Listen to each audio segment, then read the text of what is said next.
David therefore departed from there and escaped to the cave of Adullam. So when his brothers and all his father's house heard it, they went down there to him, and everyone who was in distress, everyone who was in debt, and everyone who was discontented gathered to him. He became captain over them, and there were about 400 men with him.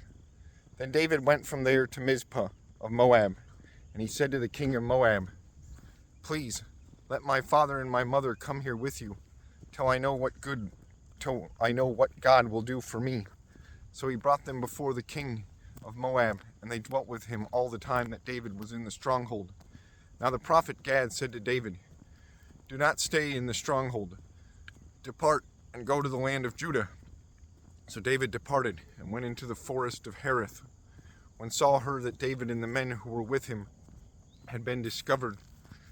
Now Saul was staying in Gibeah under a tamarisk tree in Ramah, with his spear in his hand, and all his servants standing about him.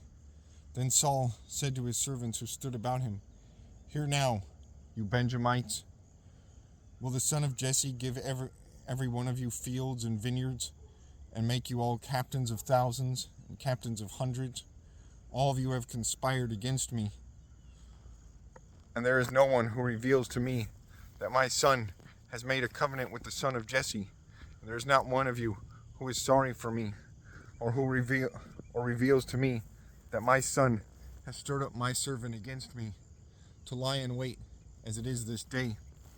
Then answered Doeg the Edomite, who was set over the servants of Saul, and said, "I saw the son of Jesse going to Nob, to Ahimelech, the son of Ahitub, and he inquired of the Lord for him, gave him provisions, and gave him the sword of Goliath the Philistine." So the king sent to call Ahimelech the priest, the son of Ahitub, and all his father's house, the priests who were in Nob. All they came to the king, and Saul said, "Hear now, son of Ahitub." He answered, "Here I am, my lord." Then Saul said to him, "Why have you conspired against me, you and the son of Jesse, and that you have given him bread and a sword, and have inquired of God for him, that he should rise against me, to lie in wait, as it is this day?" So Ahimelech answered the king and said, "And who among all your servants is faithful as David? Who is the king's son-in-law, who goes at your bidding, and is honorable in your house? Did I then begin to inquire of God for him? Far be it from me.